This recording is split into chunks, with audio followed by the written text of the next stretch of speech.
Do you have a Ford Escape or a Mercury Mariner with excessive engine vibration? Especially when you're sitting at a stop sign or stoplight with your foot on the brake and the gear shift in drive. The entire car feels like it's vibrating. On this video, I'm going to show you the #1 cause of why that happens. I'm going to put a glass of water in this car, turn it on so you can see the vibration, and then I'll show you the part that we need to replace. Here I have a glass of water sitting on the armrest of the vehicle. The car is running, my foot on the brake, and the gear shift in drive. This is excessive engine vibration. I can feel it through my back and through the entire car. Alright, so the main reason of this vibrating engine is this engine mount right here. And I'll bring the camera in for an up-close view. This is the new engine mount. So this is what it looks like. It's fairly simple. It's actually got a hydraulic oil in it. And what happens is the hydraulic oil leaks out and that causes the vibration in the engine. It's more or less an internal brake in this engine mount. But that's what it looks like. I'll put a link in the description below on how to buy these off Amazon. Depending what vehicle you put it on, it's going to run between $40 and $80. Now I've replaced these in Ford Escapes, Mercury Mariners, and Ford Focus has a similar design and similar problem. So I'll bring the camera in up close and show you where this is, and then we'll get it replaced. If you're looking at the passenger side of the engine, it's going to be just left of your oil cap. You see this silver bracket right here? It's just underneath there. You can see my finger, I'm pointing to it right there. Not real good to see it. It's not too hard to get to, but that's the engine mount that we need to replace right there. First thing you need to do, you put a jack under the car, put a piece of wood on top of the jack, and put it underneath the oil pan, and just touch the oil pan a little bit. You don't need hardly any pressure.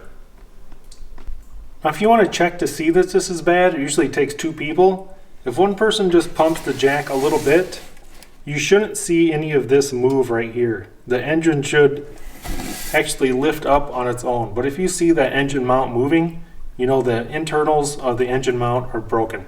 You're going to need a 13mm socket along with a long extension to get down to the bolts to remove the 3 bolts holding in the engine mount.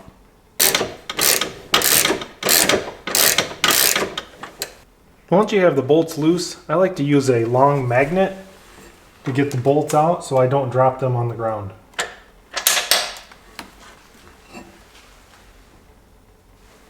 If you have one of these universal joints, that makes life a little easier on this top to the left bolt on the motor mount.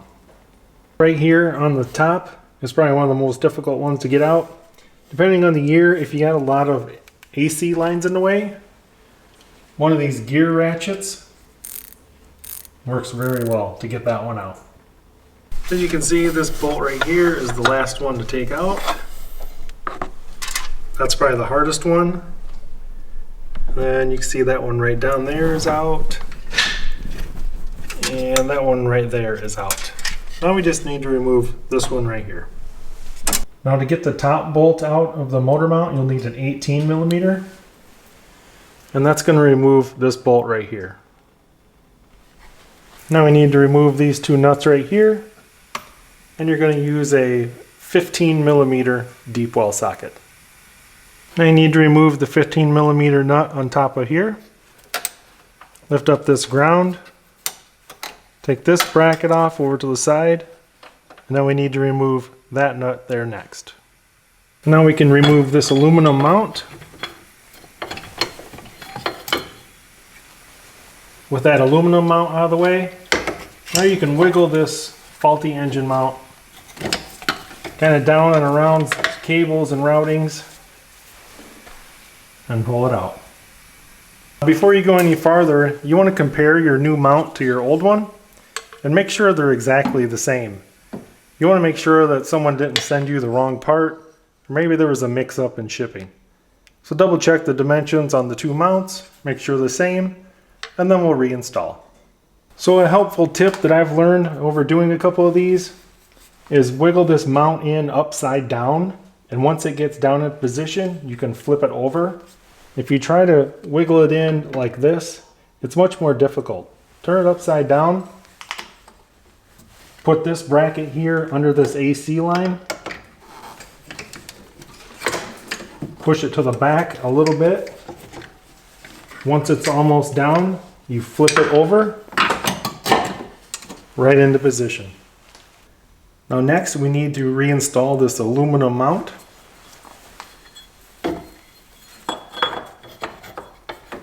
Not a whole lot of wiggling, but you do got to kind of wiggle that in position as well. Now you'll notice with the new one just kind of sitting here, there's not very many threads on those bolts. That's because this new mount is a little taller. That's because the old one was broken and a little more compact. You may have to jack up the jack a little bit. See how the mount just kind of settled in place to get yourself some more threads to thread on those nuts. And now what I like to do is I like to reinstall all of the bolts, just kind of get them in hand tight to all of the threads. We'll put these 2 nuts on, put all the other 4 bolts on, and just get them in there hand tight. Now before you tighten these bolts down, you can see where the old nuts used to lie on this mount right here and here. You can just take something like a small pry bar and you can move the mount just like that. Line it up to your old factory markings and then tighten those 3 nuts down. Those are tightened into position. We need to replace this bracket and this ground, and then go ahead and tighten this down.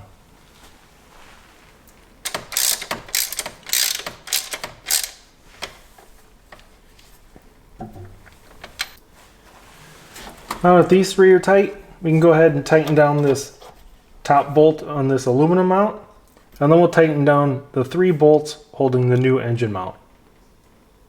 Now that we have the new mount installed and all the nuts and bolts are tightened, we can remove the jack.